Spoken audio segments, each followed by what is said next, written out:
Assalamualaikum warahmatullahi wabarakatuh. Perkenalkan, kami dari kelompok 6 ingin memperkenalkan diri.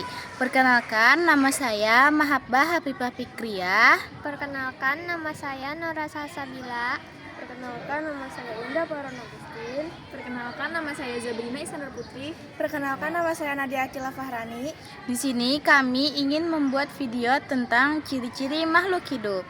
Ciri-ciri makhluk hidup adalah karakteristik yang membedakan antara makhluk hidup dengan benda mati.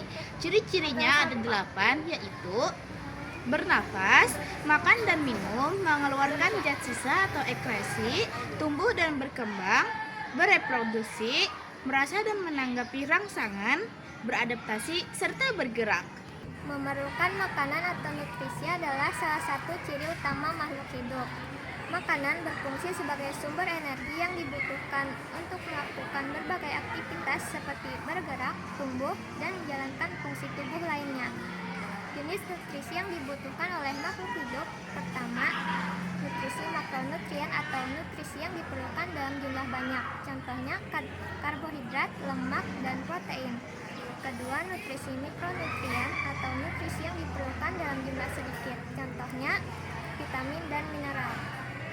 Bergerak adalah kemampuan untuk berpindah tempat atau mengubah posisi tubuh. Ini bisa berupa pergerakan aktif, yaitu gerakan yang dilakukan oleh makhluk hidup secara sadar dan dengan menggunakan energi dari dalam tubuhnya. Contohnya pada manusia yaitu berjalan, berlari, dan melompat. Dan pada hewan yaitu burung yang terbang, kucing yang melompat, dan ikan yang berenang di air. Juga pergerakan pasif, yaitu gerakan yang dilakukan oleh makhluk hidup secara tidak sadar. Contohnya pada tumbuhan yaitu daun putri malu yang menutup saat disentuh, akar yang tumbuh ke arah air, dan bunga yang mengikuti arah cahaya matahari. Peka terhadap rangsangan adalah kemampuan untuk mengenali perubahan dari lingkungan sekitar. Contoh pada manusia yaitu menutup telinga saat mendengar suara yang keras. Pada hewan yaitu ulat kaki seribu yang melengkung ketika dipegang, dan pada tumbuhan seperti putri malu yang menguncup saat dipegang. Pertumbuhan adalah perubahan ukuran pada makhluk hidup yang bersifat kuantitatif dan tidak dapat kembali ke bentuk semula. Sedangkan perkembangan adalah proses menuju kedewasaan yang melibatkan perubahan fungsi dan struktur organ tubuh yang bersifat kualitatif dan memungkinkan makhluk hidup untuk menjalankan fungsi hidupnya menjadi lebih baik.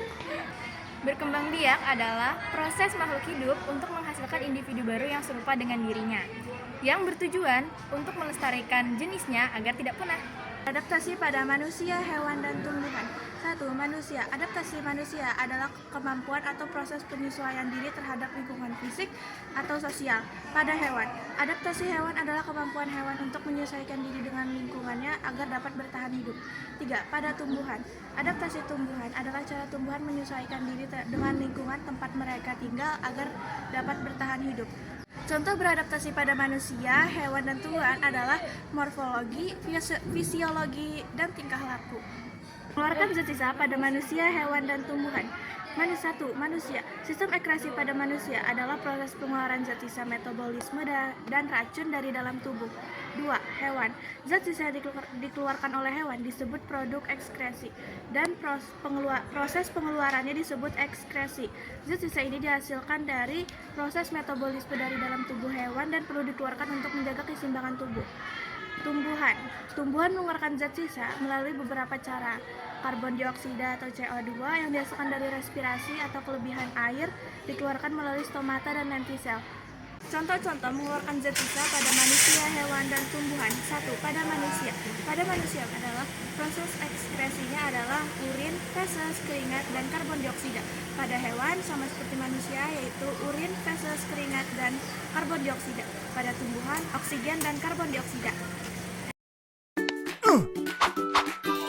Oh wow!